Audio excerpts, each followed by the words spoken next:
Code with theory 100 पर आज हम जानेंगे write a program using C swap two numbers without using third variable. दो नंबरों को स्वैप करना विथआउट एनी थर्ड वेरिएबल। ठीक है, जैसे कि एक ये वेरिएबल हो गया और एक ये वेरिएबल हो गया, इसका नाम A1 हो गया, इसका नाम A2 हो गया। ठीक है, इसमें 10 हो गया और इसमें 6 हो गया। और ये ऐसा करना है कि जो A1 वेरिएबल है और A2 वेरिएबल है, जो A2 के वैल्यू है वो A1 में आना चाहिए, जैसे कि 6 आना चाहिए A1 में इसमें, और जो A1 का वेरिएबल है वो A2 में जाना चाहिए, जैसे 10। तो इसका प्रोग्राम हम कैसे लिखेंगे, ये सबसे इंपॉर्टेंट क्वेश्चन जो कि इंटरव्यू में पूछे जाते हैं। स्टार्ट करते हैं। जैसे कि हमारा hash include studio.h hash include kunio.h ये हमारा हेडर फाइल हो गया। ओके, और यहाँ वॉइड में जहाँ से प्रोग्राम स्टार्ट हुआ। ठीक है, इंट टाइप का दो मेमोरी बना जिसका नाम x और y है, इसका नाम दो वेरिएबल बना जिसका नाम x है और y है। ओके, फिर एक प्रिंटफ आउटपुट स्क्रीन पर शो होगा इंटर द फर्स्ट नंबर। ये देखकर किसी भी यूजर किसी भी नंबर टाइप करने की कोशिश करेगा, जैसे कि 10। ओके, और जो 10 टाइप करेगा वो स्कैन एफ के मदद से %d यानी इंट टाइप के मेमोरी में x नाम की मेमोरी में स्टोर करवा देगा। ओके, जैसे कि 10 x नाम की मेमोरी में 10 स्टोर करवा देगा।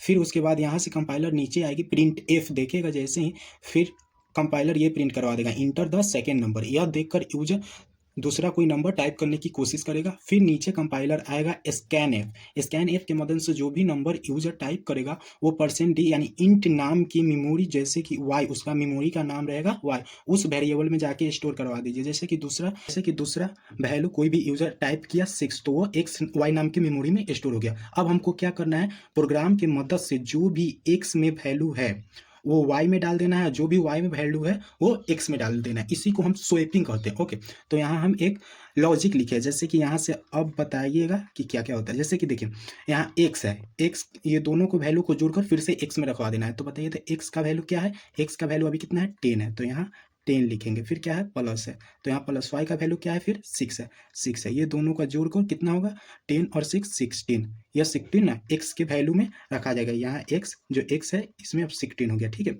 अब y के वैल्यू में ये दोनों x और y के वैल्यू को घटाकर y के वैल्यू में रखवा देंगे। ओके, तो अब देखा जाए x का वैल्यू, तो अब ये x का वैल्यू 10 नहीं है, वो 10 से हो गया 16। ओके, तो अब x का वैल्यू कितना हो गया, यहाँ 16 पर माइनस y का वैल्यू क्या है, अभी कोई वैल्यू नया नहीं आया, तो यही y का वैल्यू होगा कितना है, 6 है, तो यहाँ 6 रख देंगे। फिर ये दोनों को सब्ट्रैक्ट करेंगे तो कितना आ जाएगा, 10 आ जाएगा, तो ये 10। तब हमारा y का नया वैल्यू कितना आ गया, 10 आ गया। अब पूछा जाए y का वैल्यू कितना है, तो 10 बोलिएगा ना कि 6। ओके, फिर से हम आगे आएंगे, x के वैल्यू में फिर रखवा देंगे x माइनस y का। अब जो x के वैल्यू है वो x माइनस वाई को घटाकर अब x में डाल देना है। ओके, तो अब बताइएगा x का वैल्यू कितना है, यहाँ 16, कितना हुआ 16। अब y का वैल्यू क्या है, 6 नहीं बोलकर 10 बोलिएगा, कितना है 10, तो यहाँ 10 लिख देंगे। अब दोनों को सब्ट्रैक्ट करेंगे तो कितना आ जाएगा 6। अब जो भी वैल्यू है 6 का वो नया में अब x में स्टोर हो जाएगा। कितना है 6 का वैल्यू, x का वैल्यू 6 है, तो यहाँ 6।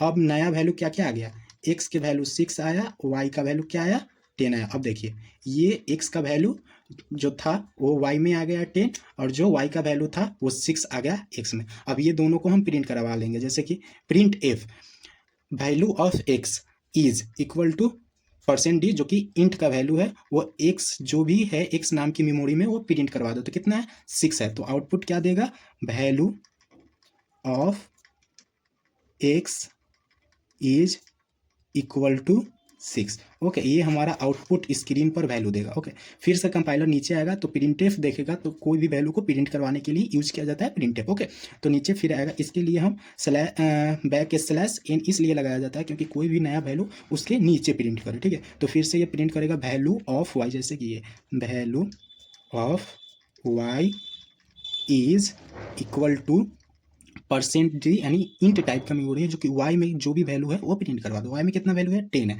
तो यहाँ 10। अब हम जानेंगे इसको हम